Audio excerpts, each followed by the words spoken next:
พิธีมอบหับทุงการเป็นเจ้าภาพจัดงานมหกรรมการท่องเที่ยวอนุภาคพื้นแม่น้ำของประจำปี 2026 ให้แก่ประเทศเมียนมา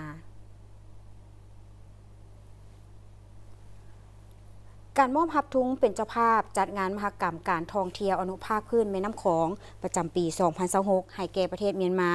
ในวันที่ 26 มิถุนายน 2025 ที่แขวงหลวงพระบางเพื่อสืบต่อปฏิบัติหน้าที่อันทรงเกียรตินี้และเชื่อมั่นว่าขอบการร่วมมือด้านการท่องเที่ยวในอนุภาคพื้นแม่น้ำของจะได้รับการยกระดับให้สูงขึ้นกว่าเก่า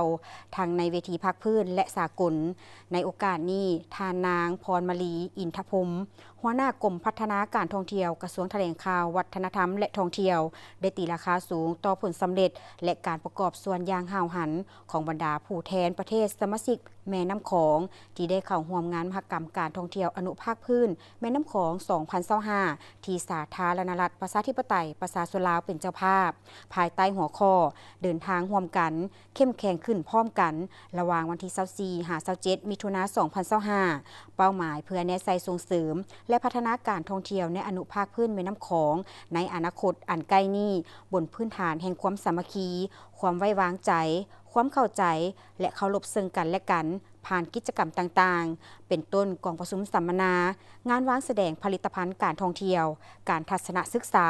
โดยลงลึกในแต่ละหัวข้อเช่นอาหารเพื่อการท่องเที่ยวการท่องเที่ยวกสิกรรมการท่องเที่ยวแบบอนุรักษ์และการท่องเที่ยวทางมรดกและวัฒนธรรมเยี่ยมชมสถานที่ท่องเที่ยวที่โดดเด่นจำนวนหนึ่งของแขวงหลวงพระบางงานมหกรรมการท่องเที่ยวอนุภาคขึ้นแม่น้ำของประจำปี 2025 เป็นการสะท้อนให้เห็นถึงการเติบใหญ่ขยายตัวของการร่วมมือระหว่างภาครัฐและภาคธุรกิจในการพัฒนาจุดหมายปลายทางท่องเที่ยวให้มีความยืนยงปรับปรุงการบริการให้มีความหลากหลายเพื่อรับประกันความผาสุกของชุมชนในอนุภาคพื้นแม่น้ำของและเชื่อมั่นการเป็นเจ้าภาพจัดงานมหกรรมการท่องเที่ยวอนุภาคพื้นแม่น้ำของของเมียนมาในปี